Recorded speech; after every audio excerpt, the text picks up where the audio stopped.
Should the Steelers pay Diontae Johnson next? Why am I bringing this up? Well, multiple things. Obviously, we know Chris Boswell just got the bizag. Shout out to my partner, them right there.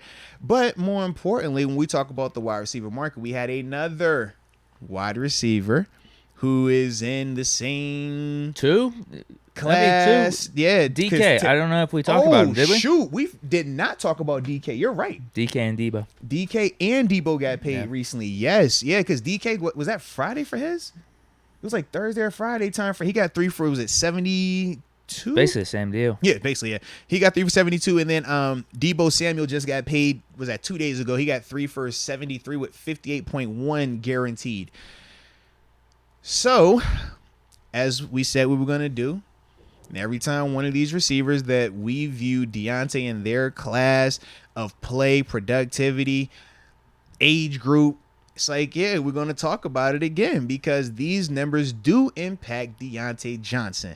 Regardless of if the Steelers are going to be paying him or if he's going to hit the open market and get paid, these type of deals are setting parameters for Diontae. So, with this, how we feeling? I feel the same way since we last talked about this. Okay. I think I came to the conclusion of I'm fine with paying him, but my number was around 17 or 18 million. And you make it a lot guaranteed, front loaded, whatever it is. So when Pickens' contract is up, you got to start worrying about Claypool, Calvin Austin, whoever it is. Then you could kind of pick between 2 or 3 of the receivers. I mean, these numbers are getting... They're ridiculous, bro. They're crazy.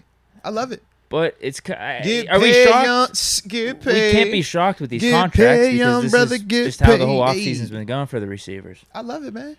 And Deebo and DK, I think, were more in the upper echelon than some of the other guys like Terry McLaurin that got paid, even A.J. Brown. I mean, it's weird, though, bro. I was going to ask you, too, in terms of DK versus Diontae. We know DK obviously has the name, and that definitely means a lot with him. But overall, as receivers, based on full bodies of work thus far, how far ahead do you feel like DK is over Diontae? Or do you think that DK isn't ahead of Diontae? He's ahead of him. Okay. But it's 3-4 million ahead of him, which would and leave let us know in the Diontae- chat, too, how y'all feel. DK Metcalf versus a Diontae Johnson. You could even probably throw Deebo in there, too. The only reason I had left Deebo was because the running element. Like, I think that was also a part of why he got paid as much as he got paid, because San Fran still wants to utilize him in that way. He didn't want to be utilized like that unless they were going to pay him like this. This isn't running back money. This is athlete receiver money. But he knows as a running back, or how they're utilizing him like a running back, that's an occupational hazard. That's going to shut down it's going to shorten his career span.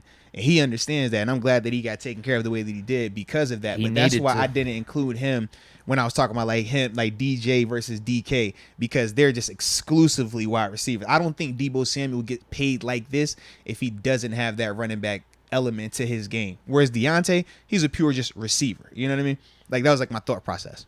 Right. Diontae might be a better pure receiver for the next however many years than Deebo. Yeah.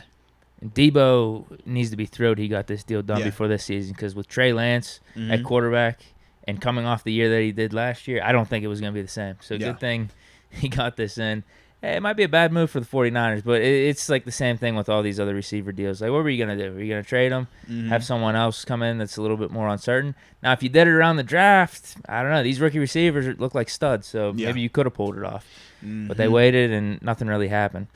Diontae versus DK. So I got Diontae's numbers, 2,720 touchdowns. And DK, I'm going off the top of my head here. I think he was 3,030 touchdowns. I got you. I'll pull it up, bro. I'll pull up 3 seasons. DK Metcalf. I'd have DK over Diontae. I'd have Deebo over Diontae, even though Diontae's numbers are arguably better than Deebo's. Diontae's better than Deko. I low-key feel like, in terms of just like play in and play out, I think Diontae...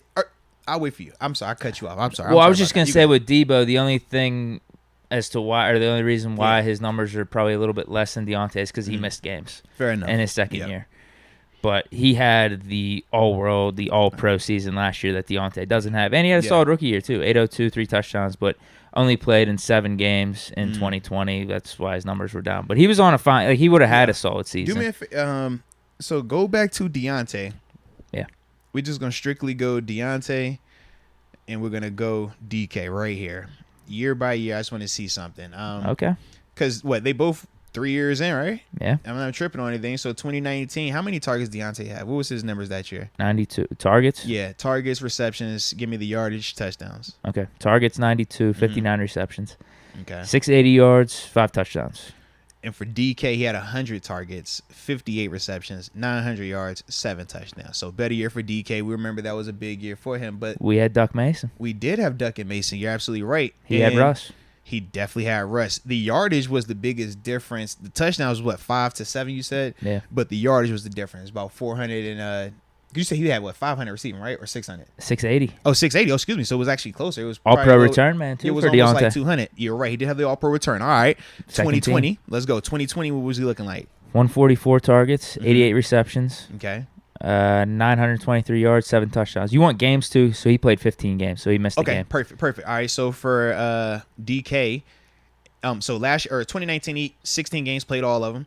2020 played in all 16 games, 129 targets, 83 receptions, 1,300 receiving yards, 10 touchdowns. That's the difference. That's right the there. separation right there. That's definitely the separation. Because last year was close too. I'm betting Diontae 16 games, 169 targets, 107 receptions, 1,161 yards. You 8 said touchdowns. How many targets? 169. God dang. Yeah, 107 receptions. 169 targets. I did not realize. Ben I did not fed know him. that at all. Yeah, he definitely fed. I knew he fed him. I know he fed him like that. 107 on the receptions too. Dude, that's dope.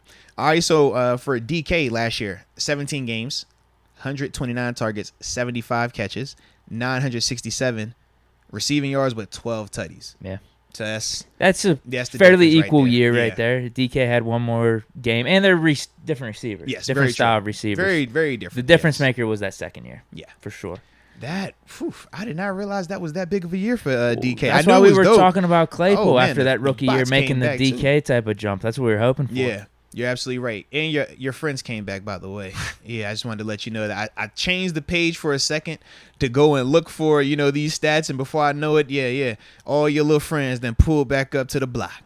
So are you with me in thinking that, Diontae is on that level? Yeah. I understand why he would want $20+ million. He's deserving of it based off the receiver market. But I think he's just a few million down from Deebo and DK. Fair enough. I'm with you on that. But McLaurin got something close to Deebo and DK, right? I think he got overpaid. Terry has also had to play with the worst. The worst group of quarterbacks from all those guys, though, as well. Right. It's arguable. He's probably still in that $20 million range anyway. And if Washington want to pay a little bit of a premium to keep that guy, so I'm trying to think. Then, so Deebo per year average, because it was 73. 3 for 73. I think they're both 24. Yeah. They're around 24, Deebo and DK. So, you can't pay him. You can't pay Diontae that if you're Pittsburgh. If he goes in the open market, he will get that, though. That's my thing. And I know he knows that. He'll flirt with that. He'll flirt in those 22, 23. I know. I don't think we can. But there is a team out there that will flirt with that. And that's my thing where I'm just like, all right, so how do we do this then, If we're not going to pay him that, but obviously we're dealing with this hold in, or is it the team not wanting him? Who knows? The agent. Who knows? The agent, who knows? But either way, we know that it's something disgruntled going on right now. It's not as smooth as it needs to be. So it's where do we end this? That's part for me, man. Because I don't anticipate Diontae sitting out the whole season. But at the same time, the Steelers haven't looked like they're going to budge or give in. But if you're Diontae, you're looking at all these other teams budging and giving in, and you're saying, well, shoot, they get DK as soon as he signed the deal. What did he say? I bluffed him. I bluffed him. I didn't hear that. Yeah, I bluffed him. I'm like, bro, what? That's like when Flacco, remember when Flacco got his deal? He was like, yeah, man, told you should have paid earlier. We got him now. We robbed him. I'm like, bro, why are you saying this? Stop. You messing up for everybody else. Yeah. So for me, I'm like, well, dang. If you Diontae, you got to be feeling like, bro, I deserve to get this money. We talked about them numbers. If they get in 24, why can't I get 20? If they get in 24, why can't I get 20.1? Renfro. Yeah. Oh, my goodness. What? Can we get somewhere in between Renfro's? Because Renfro is too small time. 232. Yeah. So 16 a year. And I think Diontae is a little bit better than Renfrow. Renfro's good in his own right. I think Diontae is better than him. Yes. I mean, 18, 19, I guess. Mm-hmm. It's going to be 20. It's going to be 20. I don't know how good I feel about it. If you're but Diontae, you can't take less than 20. No, you can't. And I understand that. Take less than 20. But the Steelers are a smart organization. They have to realize that. I don't know if this is where the value is. I'm with you on that, but once initially it was 15 earlier in the offseason. I know. We didn't want to do that. Hesitant on that. It was like, bro, what? But now, based on how these other guys have gotten paid and based on his body of work and knowing that I can go out there and get paid on this open market, and if y'all don't want to pay me, y'all can trade me and I can get paid I can get paid that way. We've seen that happen. A.J. Brown, we talked about him. That's essentially what they did, a sign and trade. Let me trade you to Philly. Philly will pay you. We're not going to do it. Teams do it all the time. Cleveland did it with Deshaun. Hey, we're going to, all right, trade Deshaun to us, and then we're going to give him the bag. That's what they did. So, didn't he already sign a huge deal with the Texans? Beforehand, and then they just, threw it away and gave him a new deal? I mean, it seemed like that, right? Because I forgot about that. He got paid franchise money with the Texans. And it was like right before all this stuff started happening. Yeah. Yeah, because he signed the deal before that 2020 season. He led the league in passing. Right. And then he said, I forgot why he was pissed, though. Because I know... Bill O'Brien. But Bill O'Brien he wanted was on some the say way in the out. GM, head coaching. That's what type of it was. stuff. And they hired the GM without his approval. He didn't like that. That's what it was. You're right. And that's when he said, "I'll never play here again. I'm out." Well, and they traded DeAndre Hopkins. Yes. They got rid of some of his guys. No, very true. Very true. So can we get something in between Renfrow and 20? That I would feel good about that. 17, 18, but I just don't think it's going to happen. So this is what I'm asking. Renfro's is 2 years. Could we get Diontae on a 2-year deal? Could that make sense? But if you're Diontae, 2 year, you could get it 21, 22. Then up the price a little bit because it's a shorter. If you're Diontae, contract. if the only thing you're signing is $20 million or more, it doesn't matter how many years you want to do it, but it's $20 million or more. That's what it has to be if you're Diontae. I feel like that wouldn't kill us having a quarterback. Like if it's Pickett, rookie contract, we're gonna have some cap space coming up. That dead cap's gonna clear up too. Yep. I think that's the time frame. Anything more than that might be feeling like an overpay, and we're gonna be in 3 years. We're like, damn, we got this Diontae contract, and we got Pickens here and Calvin Austin. Half these dudes are like better anyway. Yeah, and I also think it's one of them things, man. If the market hadn't got so out of whack this offseason, I think this would be an easier process for both parties. Because I'm sure when Diontae first started saying that he wanted a new deal, the number wasn't as crazy. They said 15, yeah. But now, because of how all these other guys that we even question at times, like Christian Kirk, that's the one for me. Like, it's just like, it's certain players. Yeah, he got like, 17, bro, 18, right? If that type of guy gets that type of money, how could you not say you want more than that if you're Diontae? And I always try to break it down because we know when we're talking about millions for athletes, it seems so astronomical. And what's the difference between 15 million and 20 million, right? But money is relative. And I say that no different if you're a person that's working at a job and you get paid 50 grand a year. But you know that you're worth 70 grand a year based on the other people around you that are getting 70 grand a year. Are you going to sit there and take 50 and be quiet about it and be cool with that, even though you know you can get 70 and you know you're worth 70? Nah, you going to go get the 70, right? It's the exact same thing. Just because it's another comma, don't let that throw you off. Money is all relative. What we talk about in the millionaire conversation, you think Mr. Rooney is talking about that in the billionaire conversation? Not at all. But at the same time, what the thousandaires are talking about compared to hundredaires compared to homeless people. Like, it's all relative in terms of money, in terms of the value of it and what it means to you. So that's the only thing I always want to like caution people when we're talking about these type of negotiations, to not get caught up in just these dollar amounts and saying like, yo, how can you, like, what's the difference between 2 million? What's the difference in 5 million? If I asked you, what's the difference between you getting paid 15 grand to show up to work or you getting paid 10 grand or 12 grand to show up to work? You'd rather just have the more. I think you would want the more. And that's all this is. It's the exact same thing. It's just on a greater scale. But at the end of the day, it's all relative to that profession, to that occupation, and to that value. So just once again, just want to throw that out there, man. I'm completely with you. I understand Diontae wanting the 20 plus million. Right? That's where the market is. Yeah. You just don't know what he's thinking on the inside because maybe he values the Steelers organization over a couple of those million. Right. But I don't blame him 100% for wanting more money. And you have to ask yourself, you can value the Steelers organization. You take less. What happens in 2 years if you still dropping the ball, you're not playing to your best ability? You think they're going to value you that way? You think they're going to say, hey, don't worry about it, Diontae. We're going to keep paying you? No. We know how that ends.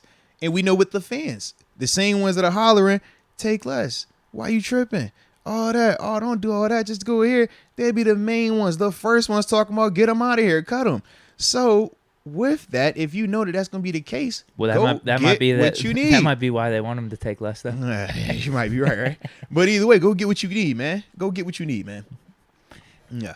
I don't think anything's changed with these contracts. Maybe it's just gotten worse. For sure. The holding's more prevalent now, I think. Yeah, he done took the cleats off. I don't know for if he took the cleats off, but I'm just, Well, there's those quotes where he said, if it was up to me, I'm practicing. But it was Tomlin's decision, and Tomlin said, it's not my decision. Yeah. He'd be out there. I'm just glad Diontae was able to speak first because in the court of public opinion, nobody would have believed him if he waited until after practice to speak. I don't know if that was intentional by him, but I am so glad that he did because that forever gives him a leg to stand on where you cannot say that this is only his doing. And at the end of the day, shoot, both parties are holding in and holding out. If the Steelers really wanted him that bad, they could easily say, you know what, we'll give in and cut the check. Or they can fine him and say, hey, we're going to play hardball. They have options that they really want to do that. So don't just look at them as, oh, they're not, playing a part in this. No, both sides are. And if Diontae was to the point where he's like, I just want to be out there, hey, do what they said TJ did, right? Burst into the door, sign the deal. Who cares about anything else? All right? If he really wanted it like that, but if he also says, man, I want my money and I feel like I've earned this, I'm going to stand 10 toes down on that. It's like, yo, how can you fault him for that? But either way. TG was right, though, a month ago. He was. Let him see what it looks like without you out there. We're seeing what Pickens is doing. Hey. Oh, yeah. Actually, that was It's scary like that, bro. Remember someone commented that at the beginning? Yes. It was between Pickens and Austin. How do you think the Steelers are looking at the Diontae contract now with Pickens performing really well? Thank you. I'm glad you remember that. Yeah. To go back to that question, it does hurt him in a sense, man, because the longer you're not out there, the longer they get to see George Pickens and Calvin Austin, the new boos, the more they get to see these guys do the nice things that you used to do, Yeah. Anthony Miller, too. Come on now. It's kind of like, man, when I be watching them shows, Wife Swap or go live with that girlfriend or that. I'm like, bro, why you want to have your person around just seeing something different on that type of level? You just don't know. They start seeing it. They might start liking it. They start liking it. Your value goes down, player. One thing leads to another. Now you on outside looking in. Diontae right now, all right. You used to be that little baddie walk around the kitchen. The team would look at you and be like, oh, yo, that's mine right there. You done put the hoodie on. You done put the sweats on. You ain't doing your hair and makeup no more. And they done called up the new young one and she just walk around and you like, oh, it's two of them. And they looking nice. They cooking eggs. They got the bacon. That's the turkey bacon. Whoa. You know what I mean? So now if you Diontae, you be all right now. Keep playing that game you want to. That is the pros and the cons of this approach. Now, for Diontae in the grand scheme of things, in all seriousness, he's still going to get compensated. The difference is if those guys are playing to that level, it just hurts his chance of getting compensated like that here. Because if you're here, you think of what you're seeing right now. You're thinking of what you saw with Chase Claypool. You're also thinking of just your overall history as it pertains to drafting receivers. Now, granted, we know big part of that is going and Ben, but you still feel good in your overall scouting department as it pertains to wide receivers. Yeah, obviously Pickens is a home run already. Yeah. So with that being the case, it's like, man, that plays into it as well. You're like, bro, I don't necessarily have to pay this dude that. I can go draft me another one. I still got Chase for another 2 years. I don't have to pay him right now. I got Pickens and I have Austin who are already showing promising things. I have Boykins. He's a veteran. He's looking decent right now. We got options. And worst case, if I really needed to do something, if I wanted to trade for a guy that was already established making that type of money, at least I would know what I'm getting. Now, granted, most of them dudes you don't really get via trade, but if you wanted to say, hey, if I got to pay a receiver 20-something million, at least let me get this guy, feel more confident in him. That's another option if you wanted to do that. But either way, he does open up a lot of doors right now with this. It's just, yeah, gotta be careful with it though, man. Gotta be careful. Yeah, well, you talked about you don't think it will hurt the compensation for other teams? It might, though. If he's trying to sit out, or we're seeing Pickens, Austin emerge, he's not getting the snaps he normally would, or the touches. The reason why I don't think it hurts him in terms of if he hits the market. Because once he hit in the market, though, it's going to be after the season. It would have to be after the season. Or it would depend on what the team did with him this year. Like, that's the thing. I don't see them cutting him, though, because it makes no sense. You would trade him before you cut him. We already broke that part down. Yeah. But I guess this is what I'm trying to say. Even this season, all those guys can play well. Diontae can take a step back statistically. And as long as he is healthy, based on his body of work, he is going to get compensated. Teams are going to look and say, yo, we know what that last year. At least the $20 million. Right, because they're going to say, you know what that last year was? The organization being pissed and they trying to hurt his value, so they're not going to feed him. They're going to feature somebody else and try to put this new guy on a pedestal and talk about how great he is and make it look like you're irrelevant. Remember what L. Bell was jokingly hinting to? I'm hoping that's not happening. I know. I hope so as well, but that is what... So when I want to win games. But that's what we're talking about, like, in the sense of why he would still get paid even if his number statistically took a decline, because teams do that type of stuff. It's unfortunate, and most people don't believe it until we're like, bro, no, this is legit. And then the reports come out, you're like, oh, no, this really does happen. Like, this is legit. So with that, it's just like I can see people still saying, yo, that's just disgruntled organization, him pissed, he's trying to make sure he's healthy. They're trying to do what they need to do. It is what it is. We're going to pay him. He'll be happy here. We can get him to be what we know he can be. And that's why he would still get compensated to that level. That's why I was saying, regardless of what he does, he just can't get hurt. That's his. If he gets hurt, that alters his money. If he comes out and he can't catch, he's dropping, that alters his money. But as long as those two things aren't happening, and last year, even with the drops, it still was nowhere near what it was in the past. It was just situationally bad, but it was not what it used to be. So for him, in that sense, he still will be fine. Another team will easily go pay him that, man. This goes back to the Pickens thing.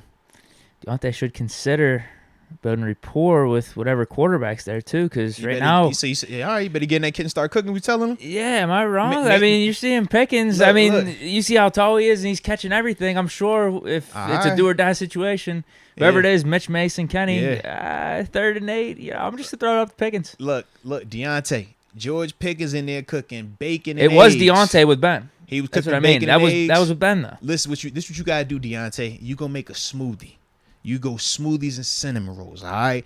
That'll be how you get back in the good graces of the Steeler Boo, all right? And then he going to be looking at you like, yo, you the man, all right? Get you back out there, compensate you a little bit. Put you on some Versace or something, man, something nice. But right now, you letting that new young thing steal your attention, baby. Be careful.